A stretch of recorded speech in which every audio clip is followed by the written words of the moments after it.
Holger Rune returning to training so soon after being forced to retire from his Stockholm semifinal against Ugo Humbert is exactly the kind of response you expect from an elite player who understands that rehab isn't just about healing.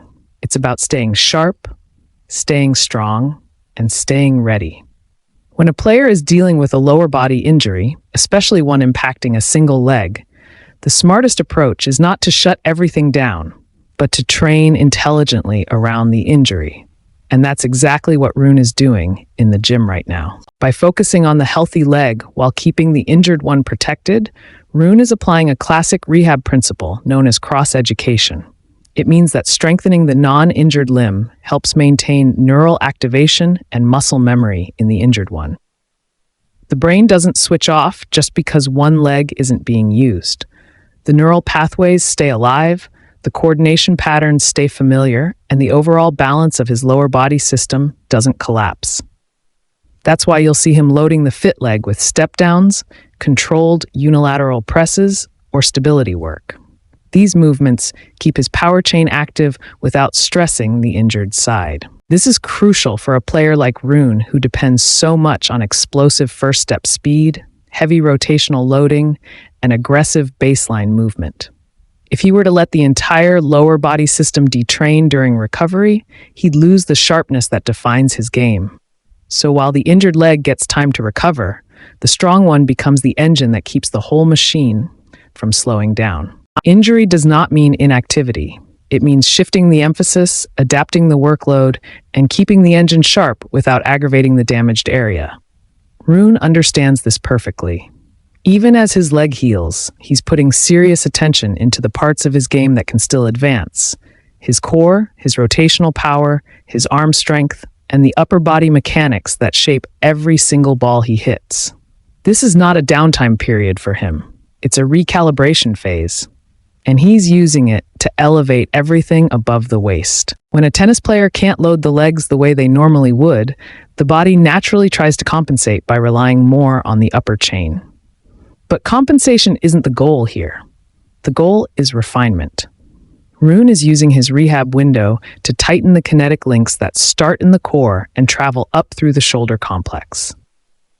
Rotational training becomes the heart of this phase because rotation is the language of tennis.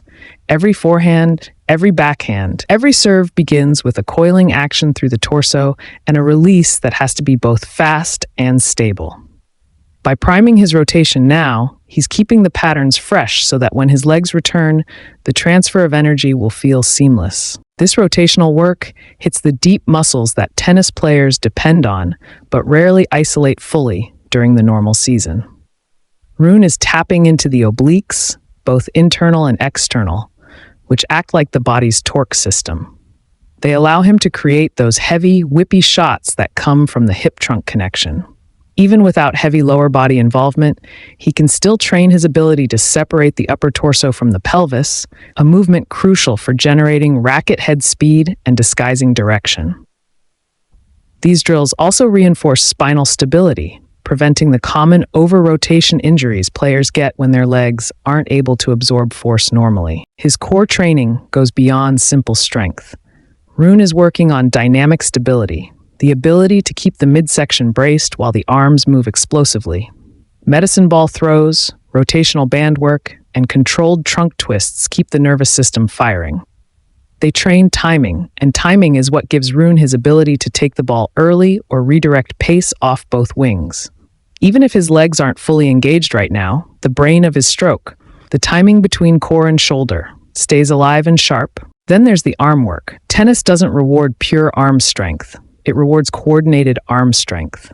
Rune is using this phase to refine that upper body architecture. He's hitting the deltoids to improve racket stability during rapid acceleration. He's strengthening the rotator cuff to handle the extreme angles of modern ground strokes without breaking down. He's reinforcing the muscles surrounding the scapula so his shoulder blade can move freely yet powerfully, allowing him to keep the racket on plane through longer, more controlled swings. A rehabbing athlete often discovers new layers of their game when the normal training structure is interrupted. Rune is no exception. With the lower body load temporarily reduced, he can focus intensely on the chain that drives the upper half. His forehand becomes more shoulder rotation and thoracic mobility. His backhand gets attention in the muscles between the shoulder blades, giving him a cleaner extension through contact. His serve, even if it's not hit at full speed, benefits from isolated upper body sequencing, strengthening the triceps, lats, and posterior shoulder that generate the upward whip. There's also a conditioning element. Rune knows that once he's cleared to return to full movement, the demands will spike instantly, so he's keeping his cardiovascular system primed through upper body conditioning.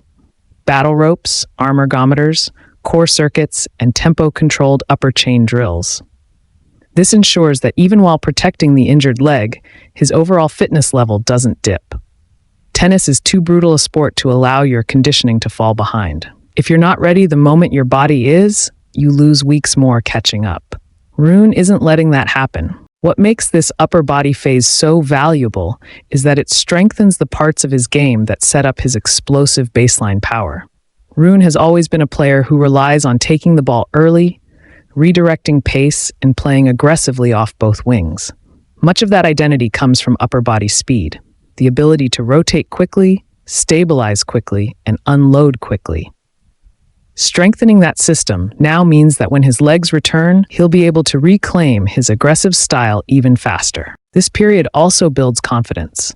Rehab can be mentally brutal, especially after a retirement from a match when the frustration is still fresh. Training the upper body gives Rune forward momentum. He's not sitting on the sideline waiting, he's building. Every session gives him a sense of progress. Every rep reminds him he's still climbing. That psychological edge is as important as the physical one. It keeps him connected to the identity of a competitor instead of slipping into the passive mindset that injuries often create. This rhythm and technique do not expose the injured leg to excessive load. The seated hitting drill seen in the image aligns exactly with the type of intelligent rehab Rune is known to use during recovery periods. Rune is seated on a stable, elevated box with his injured right leg supported in a medical walking boot. This prevents him from pushing, lunging, or absorbing force through the injured side. By removing the lower body from the kinetic chain, he eliminates stress on the healing tissues while still being able to make real ball contact. For a player like Rune, whose game relies heavily on timing, explosiveness, and clean ball striking, continuing to hit is essential, even when movement must be limited. This setup lets Rune maintain neural sharpness, one of the most important aspects for a top 10 level attacker. The brain must repeatedly receive feedback from the ball. The feel of impact, the vibration through the strings, the sound of clean contact, the reaction of the ball off the racket face. These micro-sensations cannot be replicated through shadow swings alone. By working on seated hitting, Rune prevents the rust that normally builds when a player is unable to practice at full speed. Another benefit is technique isolation.